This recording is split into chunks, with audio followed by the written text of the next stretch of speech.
किसी भी परिस्थिति में तुम्हारे मन में कमजोरी नहीं आनी चाहिए। चाहे जैसी परिस्थिति तुम्हें याद होना चाहिए, ये इष्ट के द्वारा पास करके भेजी हुई परिस्थिति, मैं डगमगाऊं क्यों, मैं भयभीत क्यों हूं? कोई ना कोई बहुत मंगल विधान है, मेरे इष्ट ने भेजा परिस्थिति, इसलिए मैं मस्ती से रहूंगा, चाहे जितनी बुरी स्थिति क्यों ना आ जाए। हृदय में या बाहर परिस्थिति, स्थिति या परिस्थिति, संतुष्टा येन केनवा, ये बहुत बड़ी बात है, क्योंकि इष्ट ने भेजा है ना, चयन किया इष्ट ने, किस लिए? होगा कोई उनका विधान, मंगल विधान, शांत प्रसन्न मुद्रा, कभी खिन्न नहीं, निकल जाएगी परिस्थिति और स्थिति भी। कभी कभी अंदर में भी स्थिति गड़बड़ होती है, बाहर भी परिस्थिति। इन्हीं के वचन अभी सुनाए थे पीछे। पापियों का ऐश्वर्य बढ़ता है। प्रश्नकर्ता को सुन ले ध्यान से, ज्यादातर प्रश्न करते हैं कि धर्म में चलने वाले को बड़े धक्के मिलते हैं, पाप करने वाले बड़े मौज से होते हैं। पापियों का ऐश्वर्य बढ़ता है, स्वीकार करते हैं। क्यों? क्योंकि उनके पुण्यों का नाश किया जा रहा है। तुम धर्म के फल में संदेह मत करना, ये पापियों का जो ऐश्वर्य बढ़ रहा है, इनको जैसे फांसी की सजा देने वाले को अंतिम इच्छा पूरी की जाती है, ऐसे सर्वनाश का खेल इनका शुरू होने वाला है। इसलिए इनके पुण्यों को फटाफट भुगाया जा रहा है, भोग ले। हम तो अपनी भाषा में कहते थे एकांतिक में कि जैसे चार आदमी दो हाथ पकड़ के दो पैर पकड़ के ले जा रहा है, आप कह रहे धन्य है, ना लिफ्ट से जा रहा है, ना पैदल जा रहा है, चार आदमी की गोद में जा रहा है, 8वीं मंजिल पर ले जाए, धन्य है उसका। धन्य नहीं है, ऊपर जाके पटकने जा रहे हैं नीचे। अब बताओ, ले जाते समय तो तुम देख रहे हो कि ना लिफ्ट में है ना पैर से चल रहा है, कितना सौभाग्य है, लेकिन परिणाम पता है आपको? ये चार लोग उसको ऊपर 8वीं मंजिल में ले जाकर पटकने जा रहे हैं। अब क्या लगेगा? धन्य नहीं लगेगा, बड़ेगा दुर्भाग्य है, मरेगा जाके।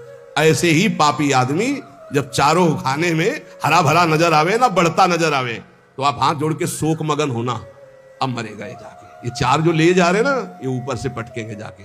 चारों तरफ हरा भरा, जिधर देखो उधर माला माल, जय जय जय जय, दिया सलाई लग रही सुकृत में, पुण्य में, क्योंकि पाप कर रहा है, अब भस्म होगा। कभी कभी गुरुजन जब समझाते हैं और जब देख लेते हैं ना कि बहुत पैंग लंबी बढ़ गई, तो मौन हो जाते हैं, नहीं समझता जीव।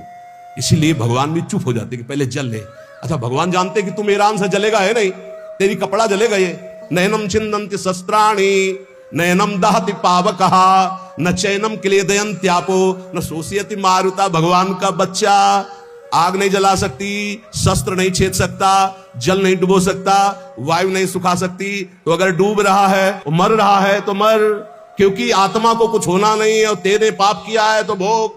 भगवान ऐसे देख रहे हैं। तुम कहोगे बड़े दयालु है, नहीं, इस समय दयालु नहीं, दयालु जान रहे हैं कि मेरे अंश को कोई फर्क नहीं पड़ना, शरीराभिमानी पाप किया है, भोग ले। इसलिए वो अग्नि रूप भी हैं, वो जल रूप भी हैं, वो अपने में ही डुबो रहे हैं। किसको? अपने आप को। तुम्हें क्या फर्क पड़ रहा है? कुछ नहीं। हमारी भाषा समझ लो। कहे भगवान अब कहां गया, क्यों नहीं बचाया इनको, क्यों बचाए? उस समय जब उपदेश कर रहे थे कि ऐसा नहीं करना, तब तूने माना, नहीं माना तो भोग। तो बोले दया क्यों नहीं है? दया इसलिए नहीं कि असली वाले को जलन नहीं होगी और नकली वाला बचेगा नहीं। क्या? ये नकली है, यही जलेगा। असली जो भगवान का अंश है उसमें कोई ताप नहीं लगता। तो इसलिए भगवान शरीर, जैसे ये कपड़ा जल जाए तो अपने को क्या फर्क पड़ेगा, हम तो बच गए।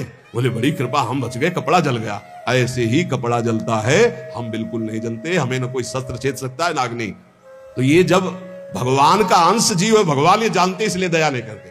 अब कोई सही ढंग से चले और फिर उसके कपड़े में भी खरोच आने की बात होगी तो भगवान नहीं आने देंगे। और तुम दूसरों के शरीरों को भून भून के चटनी के साथ खाओ तो बिना चटनी के आग तुम्हें भून देगी।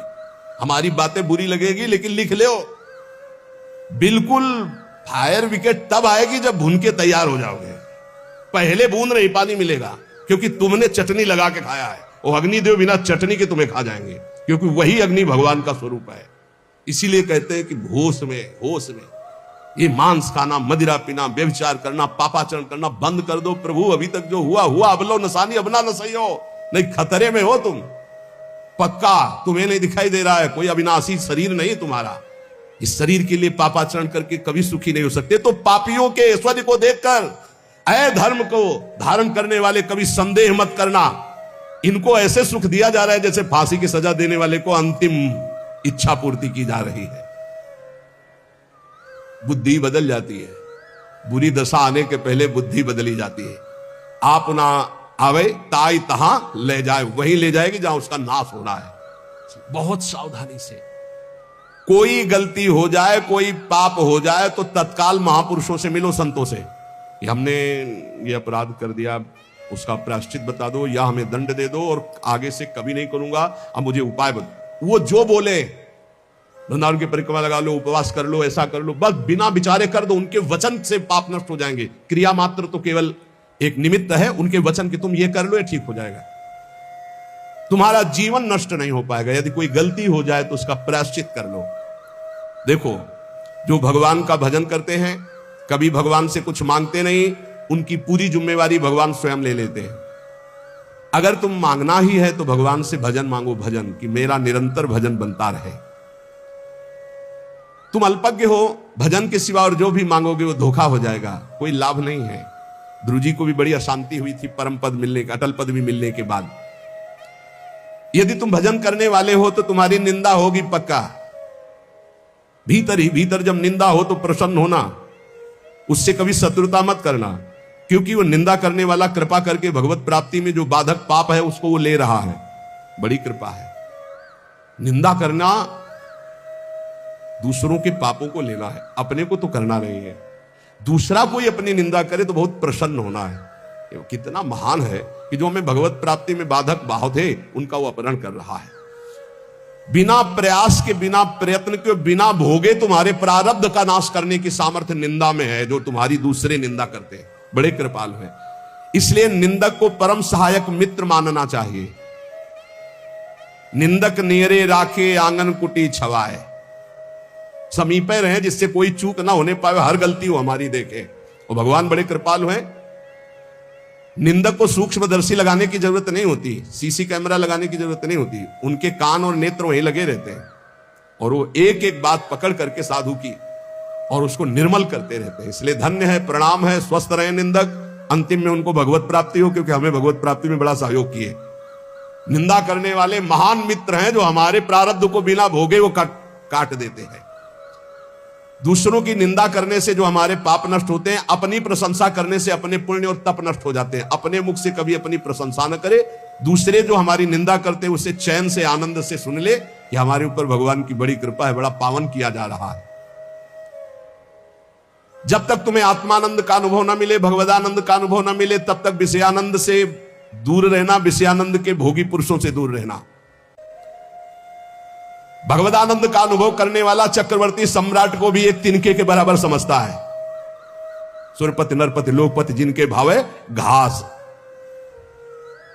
भगवदानंद का अनुभव करने वाला चक्रवर्ती सम्राट को वही तिनके के समान समझता है। अंदर से देख लो, प्रभु के प्रति भाव है या धन के प्रति या पद के प्रति, तो वैसे हो जाएगा। भगवदानंद जिसको अनुभव हुआ, सुरपति नरपति लोकपति जिनके भाव है घास, ये बात अंदर से समझो। अपमान किसी का करना नहीं, पर अंदर से किसी के प्रति ऐसा भाव न रहे कि धन को लेकर, रूप को लेकर, अभिनय को लेकर, पद को लेकर के हमारा गर्व है कि हमारे पास अमुक आए, हमारा गर्व है कि हमारे पास परमहंस आए, अवधूत आए। हमारा गर्व, ये उनका सौभाग्य है कि उनको एक बार इस रज में माथा रखने का सौभाग्य मिला। ऐसा करो कि अब कुछ करना ना पड़े। ऐसा करो कि मां के गर्भ में वास अब ना करना पड़े। ऐसा करो कि मनुष्य जन्म अभी आखिरी जन्म हो और हम श्री भगवान को प्राप्त हो जाए। अगर माली से संबंध रखोगे तो पुष्प वाटिका का कोई भी फूल तुम चयन कर सकते हो। ऐसे ही यदि तुम भगवान से संबंध रखोगे तो अनंत ब्रह्मांड भगवान की पुष्प वाटिका है। किसी भी ब्रह्मांड में स्वतंत्र रूप से तुम जा सकते हो। कैसे? जैसे माली के होकर बगीचे में घूमो, आनंद ले रहे हो, कोई फर्क नहीं पड़ता। लेकिन एक